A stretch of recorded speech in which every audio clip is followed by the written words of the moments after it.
আজি মাইক মই কষ্ট নেদা আজি মই বঢ়িয়াকে ভাত ৰান্ধিব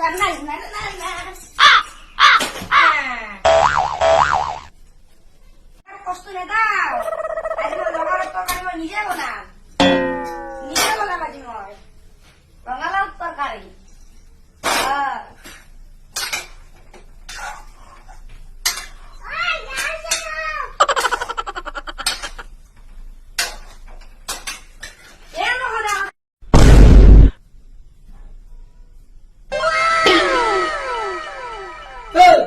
কি কৰি আছা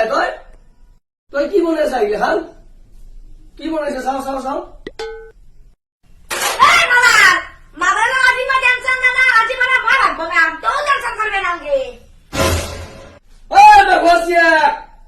কি বস্তু জন্মিছে তই এইবাৰ ঘৰৰ পৰা লৈ যায় এখন চিলা জ্বলাইছি এটা ক'ৰবাত ভাত এটা পাগল কম আছিল আৰু এটা পাগল জন্ম আছিল এই তই ওলাও ঘূৰাৰ পৰাই মোক খেতলাত চব গেছ চেছ কৰিলে